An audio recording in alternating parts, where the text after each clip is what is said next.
अज्ञान अंधकार की परंपरा का नाश करने के लिए श्री राधा चरणारविंद की उपासना अनिवार्य है। अगर पूर्ण अज्ञान का नाश करके प्रेम में डूबना है तो श्री जी के चरणों का आश्रय ले लो।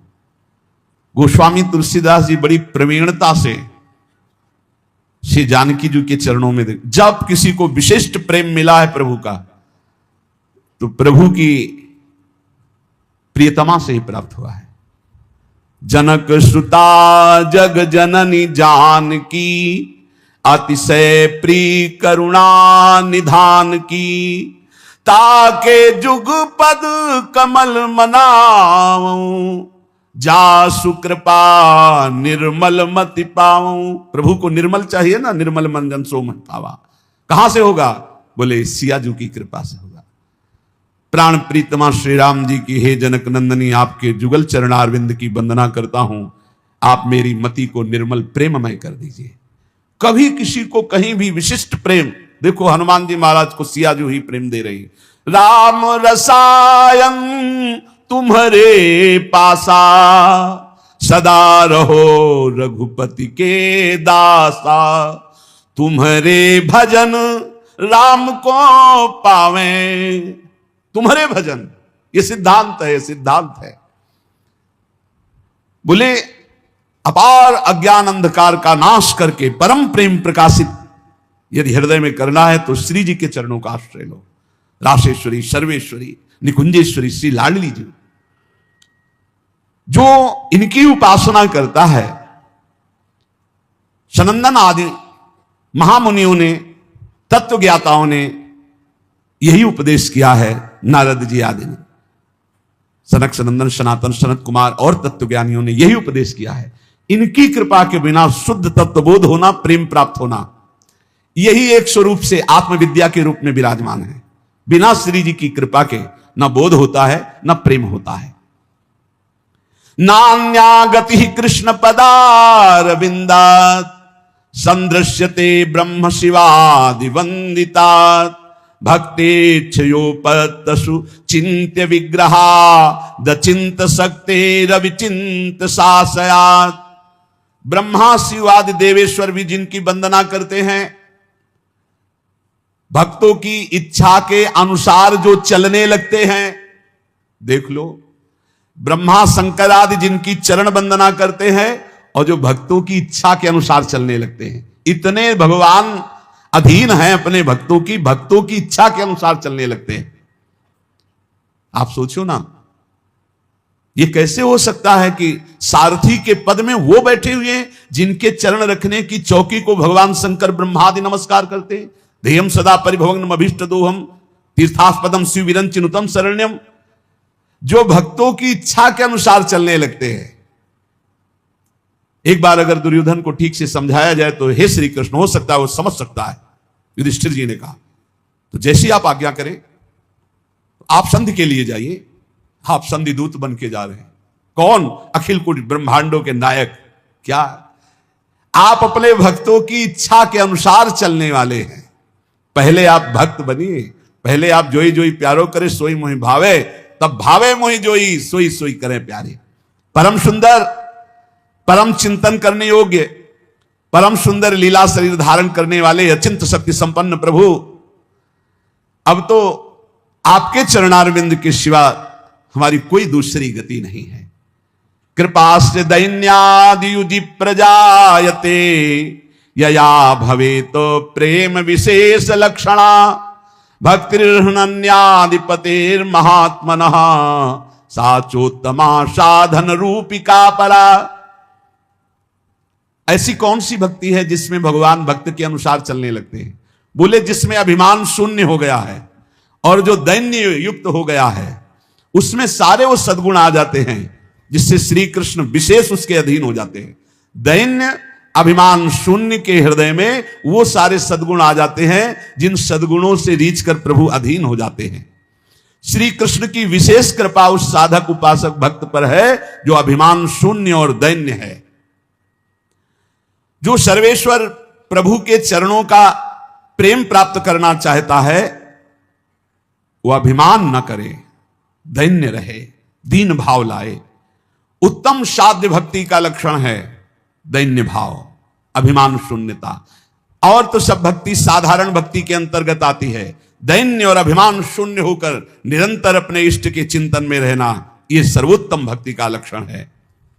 उपास्य रूपम तदुपास कस्यच कृपा फलम भक्ति रसस्ततः परम विरोधिनो रूपमथैत दाप्तेर ज्ञेयायमेर्था अपि पंच साधु भी। अपने उपास्य देव के सिवा कहीं भी हमारा कोई भी लगाव ना हो। प्रिया प्रीतम, प्रिया प्रीतम, कहीं भी लगाव होगा तो उपास्य देव से हटा देगा वो लगाव।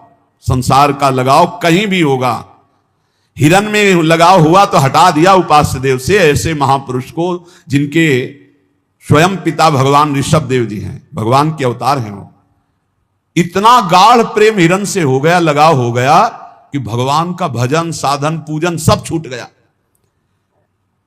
अपने उपास्य देव से हटकर कहीं लगाव नहीं होना चाहिए। ढूंढ लो अपने हृदय में कोई भी खान पान वस्तु व्यक्ति स्थान उपास्य देव से बढ़कर कहीं लगाव नहीं। उपासक भगवान की कृपा का फल, भक्ति रस का आस्वादन, भगवत प्राप्ति के विरोधी भावों का त्याग, ये उसमें जागृत हो जाता है। जब उपास्य देव में दृढ़ भाव आ जाए, उपास्य देव में दृढ़ भाव, बहुत कठिन है उपास्य देव में आसक्त होना। जगत गुरु माधवाचार्य जी श्री भगवान का जो नित्य निरंतर स्मरण करते हैं, अंतकाल में भगवान की विस्मृति का समय आता है, क्योंकि अंतिम समय जो मरने के समय दुख होता है, सैकड़ों हजारों भिक्षु एक साथ मारे डंक तो जो कष्ट होता है, ऐसी पीड़ा होती है। मरने के जन्मत मरत दुषा दुख हुई। मरण काल के समय ऐसी भयंकर पीड़ा होती है, नस नाड़ियों में बात पित्त कफ कंठ अवरुद्ध हो जाता है और यमदूत उसे पासों से जकड़ते हैं, फिर खींचते हैं जीवात्मा को। उस समय भारी भय, भारी घबराहट, भारी पीड़ा तो मूर्छित हो जाता है। उस समय भगवान की स्मृति नहीं रहती। इसलिए जो नित्य निरंतर स्मरण करता है तो अंत समय भगवान उसका स्मरण बन जाते हैं। उस दुख के समय भगवान का रूप प्रकाशित होता है करुणा करके, और नाम चलने लगता है। बस जीव का परम कल्याण हो जाता है। धाम में क्यों बार बार कहते हैं कि कैसा भी हो भगवत प्राप्ति हो जाएगी। एक श्लोक में श्रीपाद कह रहे, सापराधेश्च ये राधा पदमाधाय चेतसी बसति वृंदा विपिने नन्यान धन्यान नमामितान। ये बहुत बड़ी बात है। जो वर्तमान में अपराधी है, अपराध कर रहा है वर्तमान में, वो वृंदावन रह रहा है, पर वो किशोरी जी के चरणों का आश्रय लिए है। ये खास बात हो गई। तो बोले वृंदावन में वास करते हो, जब उसका शरीर छूटेगा तो बड़भागी भक्तों के पद को प्राप्त होगा। धन्यान नमामितान, मैं नमस्कार करता हूं उसको। क्यों? क्योंकि यहां जब शरीर छूटेगा तो उसके भजन का परिणाम नहीं देखा जाएगा। उसके अंतिम समय में श्री जी की सखिया आके राधा नाम स्मरण कराएंगे और वो परम पद को प्राप्त हो जाएगा पक्का। अंतिम समय सापराधास्य ये राधा पदम आधाय चेतसी, सापराध अपराध सहित, पर वो किशोरी जी के चरणों का आश्रय लिए। ये भाई हमारी आदत है, हम ऐसा नहीं छोड़ पा रहे हैं। अब आप देखो, आपका काम, लेकिन लाडली मैं आपका हूं। लाडली में वृंदावन नहीं छोड़ सकता, आपको नहीं छोड़ सकता। जब बुरे आचरण नहीं छोड़ सकता तो आपको कैसे छोड़ सकता हो? होता है स्वभाव में। आप कह सकते हो कि ऐसा कैसे हो सकता है? ऐसा होता है, होता है।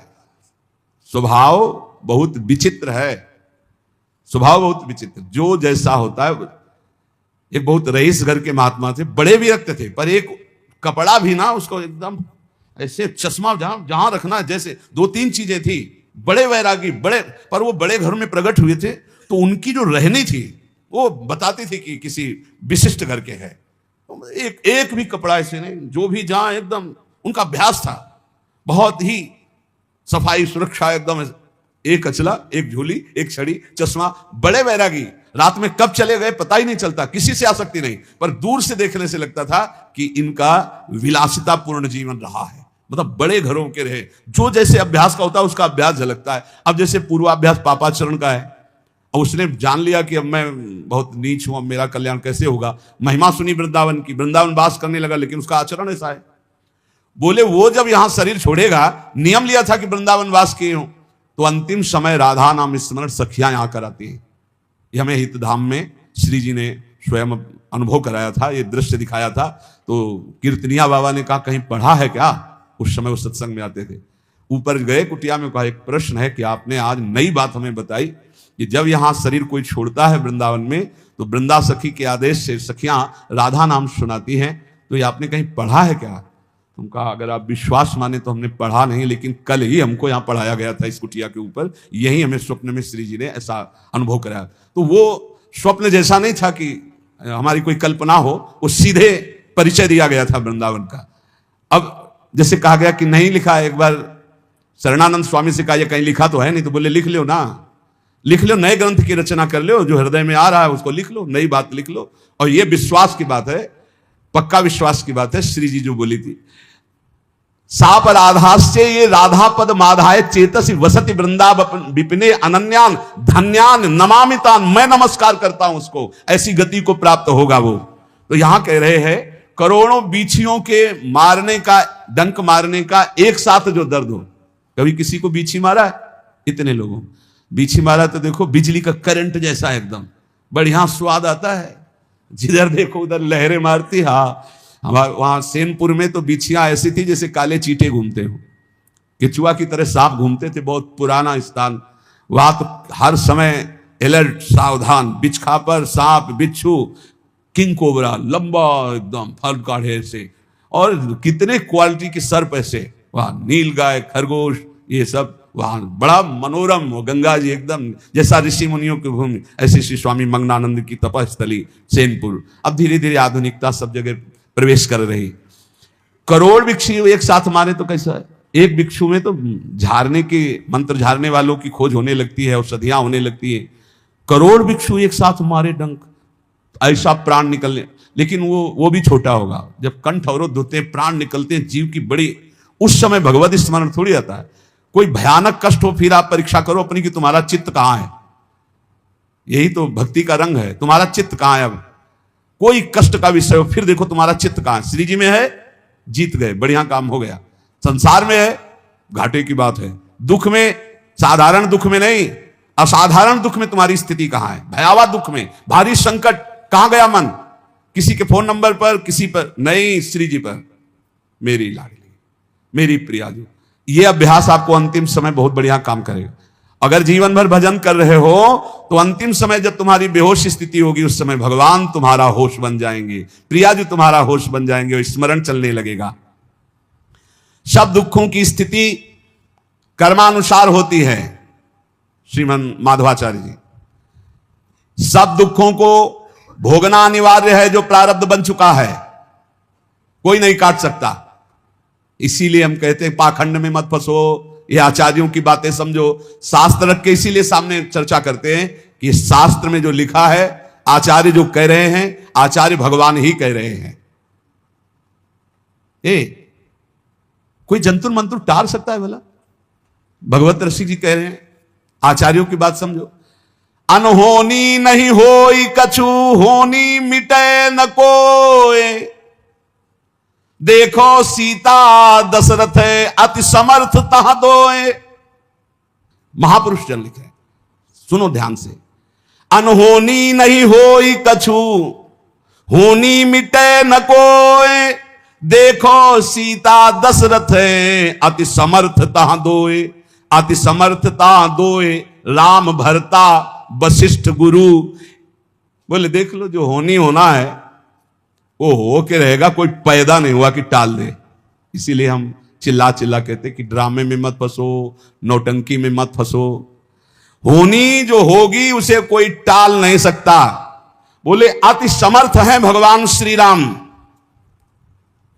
14 वर्ष का वनवास होता है और सीता जी का अपहरण होता है, और समर्थ भगवान को विलाप करते हुए देखा गया। हे खग, हे मृग, हे मधुकर श्रेणी, तुम देखी सीता मृग नैनी। हा सीते, कहां हो तुम? सीता जी का हरण हुआ समर्थपति श्री राम जी, ये विधान है उनका। दशरथ जी का मरण हुआ समर्थ गुरु वशिष्ठ जी, सब विधान रचने में सर्व सामर्थ्यशाली वशिष्ठ जी, समस्त योग ज्ञान भक्ति सबके आचार्य वशिष्ठ जी, कोई साधारण महापुरुष। कौशल्या जी का वैधव्य हुआ, कौशल्या जिनके पुत्र राम उनको वैधव्य हुआ, जिनके पति राम उनका अपहरण हुआ। और कौन समर्थ हो सकता है इस त्रिभुवन में? इसलिए अनहोनी नहीं होई कछु, और होनी मिटे न कोय। दूसरा उदाहरण दे रहे हैं, यदुवंशिन को नाश भयो देखत परमेश्वर।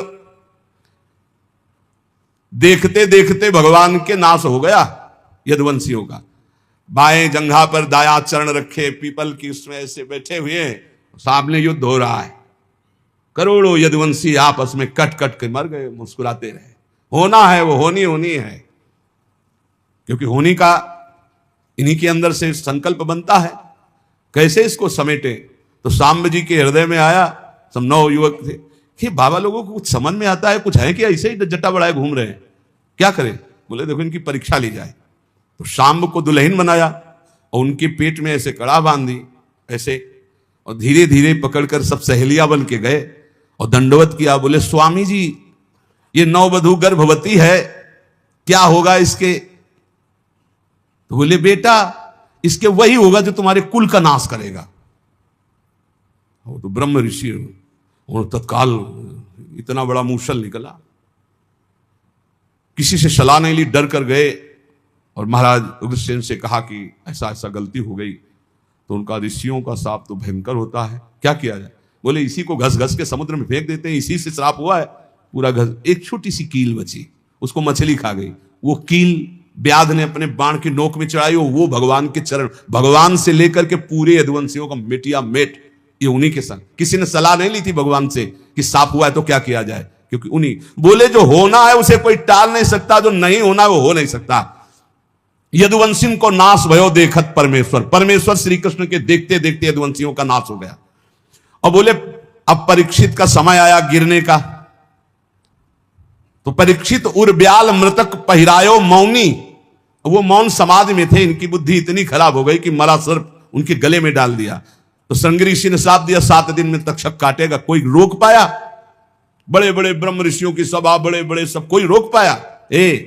इसीलिए आजकल के हमें तो सब बस इतना ही कि सबके चरणों में प्रणाम है, भगवान के स्वरूप है, पर राम कृष्ण हरि भजो, नाम जप करो, भगवान की आराधना करो, इनके नाटक में मत फंसो। कलयुग का ऐसा प्रभाव बढ़ता चला जा रहा है कि सत्य मार्ग ढकता, इनसे बढ़कर कोई समर्थ है? हम कह रहे हैं कि लघु शंका का वेग नहीं रोक सकते, डकार नहीं रोक सकते, अपान वायु नहीं रोक सकते, होनी को रोक दोगे? होनी को रोक दोगे? ऐसे ऐसे महात्मा, देखो ऋषियों ने बताया कि महाराज अब तो सब ऋषि खत्म होते चले जा रहे हैं। बोले वो 2 राक्षस हैं, वो अपने एक भाई को रांध करके खवा देता है गुप्त रूप से, समझ में नहीं आता, ऋषि जन खा जाते हैं। तब फिर वो बुलाता है वातापी, तो सबके पेट फाड़ करके वो आ जाते हैं। तो अगस्त्य जी ने कहा महात्मा नहीं मरेंगे, अब हम चल रहे हैं। वो रोज महात्माओं का निमंत्रण करता था, इस तरह से महात्माओं को मारता था। साधारण वेश में एक भगत के रूप में जाता, निमंत्रण करता, बुलाता और ऐसे पदार्थ बनाता अपने भाई को काट करके छोटा छोटा टुकड़ा, जिससे किसी को समझ में ना आवे। और फिर जब सबके उधर में पहुंच जाता तब बुलाता बाता आप ही, तो सबके पेट फाड़ करके वो आ जाता। ऐसा राक्षस था। अगस्त्य जी गए, जब परोसने आगे परोसने, बोले रुको पहले हमें तृप्त कर लो फिर महात्माओं को। समुद्र पी जाने वाले महात्मा अगस्त्य जी, तो 100 200 500 महात्मा का जो बनाया था सब अगस्त्य जी चाट गए, पूरा पा गए। वो बड़ा भाई जो है ना बुलाया वातापी, वो बोले गए वातापी, तुम्हारे पच गए वातापी। ऐसे समर्थ समर्थ महात्मा होते हुए भी होनी को नहीं टार पाए, तो ये जो गैस नहीं रोक पा रहे हैं, डकार नहीं रोक पा रहे हैं, लघु शंका नहीं रोक पा रहे हैं, नींद नहीं रोक पा रहे, ये होनी को रोक लेंगे। अरे भाई मत फंसो, हमारी बात मान लो। इसलिए कह रहा हूं कि जो समय इधर उधर में भटकने में लगा रहे हो, घर में बैठ करके राम कृष्ण हरि जपो, राधा राधा, सब ठीक हो जाएगा। क्या ठीक हो जाएगा? आपका मन ठीक हो जाएगा, आप भगवान के भक्त बन जाएंगे, आप परमानंद में डूबने की योग्यता प्राप्त कर लेंगे। बोले इसलिए अनहोनी नहीं होई कछु होनी मिटे न कोई। यहां श्रीमन माधवाचार्य जी कह रहे सुख दुख कर्मानुसार आएंगे, उनको भक्ति से मत जोड़िए, भोग लीजिए। सुख दुख जो आवे निर्विकार, अभी कल चर्चा में था तत्ते अनुकंपाम सुस्मी क्षमाणो, जो हर समय भगवान की कृपा को मनाते, बड़ी कृपा बड़ी कृपा, सुख दुख को भोगते रहते हैं और भगवान का स्मरण करते रहते हैं, उनको भगवान की ऐसी प्राप्ति हो जाती है परम पद की, जैसे पिता की संपत्ति का अधिकारी पुत्र स्वयं हो जाता है। इसलिए जब आपके सुख का समय हो तो खूब भगवत उत्सव मनाओ, संत सेवा करो, कथा वार्ता, दूसरों को खूब पवाओ, सुख पहुंचाओ। और जब दुख का अवसर हो तो भगवान के चिंतन में लग जाओ। किसी को भी सहयोग, अपने दुख की बात मत सुनाओ, केवल श्री भगवान से बात करो, तो तुम्हारा दुख का समय निकल जाएगा। दुख का समय निकलता है भगवत चर्चा से, भगवत चिंतन से, बहुत आनंद में। शास्त्र सम्मत धर्म मार्ग में अटल रहो। कोई भी कर्म करते समय बड़े दीन भाव से भगवान का स्मरण करो। कर्म करने के पहले भगवान का स्मरण करो, कर्म पूरा होने के बाद भगवान को समर्पित कर दो। सबके गुरु, सबसे बड़े, सबके माता पिता एकमात्र श्री भगवान हैं। जो कर्म करते समय भगवान का स्मरण करता है, अपने कर्म भगवान को समर्पित कर देता है, वो भगवान को प्राप्त हो जाता है। सांसारिक झंझटों का चिंतन करने में समय नष्ट मत करो। होई सोई जो राम रचि राखा, को करी तर्क बढ़ावे शाखा, अस्कई जपन लगे हरिनामा, राधा राधा राधा। अपने अंतःकरण में विचार करो कि जो होना है वही होगा, हम काहे को चिंता करें। अपने कर्तव्य को करो और नाम जप करो, मस्त रहो। भगवान के चरण कमलों का जो स्मरण करते हैं, कोई भी बाधा उनको परास्त नहीं कर सकती। जो भगवान का स्मरण करते हैं, मोक्ष उनकी मुट्ठी में आ जाता है। ऐसे भगवान के स्मरण को कभी मत छोड़ो। सज्जनों, हमारी निर्मल वाणी को सुनो। श्री माधवाचार्य जी, मैं दोनों हाथ उठा के कहता हूं, कसम खा के कहता हूं, भगवान की बराबरी करने वाला कोई नहीं है। वे भगवान से बढ़कर कृपालु कौन हो सकता है? इसलिए एकमात्र भगवान से अपना संबंध रखो। ये बात समझो, आचार्य कितनी कृपा से कह रहे हैं। मैं कसम खा के कहता हूं, हाथ उठा के कहता हूं कि भगवान से बढ़कर कोई कृपालु कौन हो सकता है? कोई नहीं। भगवान के बराबर कोई नहीं, तो उनसे बढ़कर कौन हो सकता है? इसलिए माता पिता भाई बंधु सब स्वार्थ का संबंध, एकमात्र भगवान से प्रेम करो। सब में भगवान की भावना करके भले राग कर ले तो अनुराग बन जाएगा, लेकिन शरीर राग में फंसकर जन्म नष्ट मत करो। यदि ऐसा तुमने माना तो इसी जन्म में भगवत प्राप्ति हो जाएगी।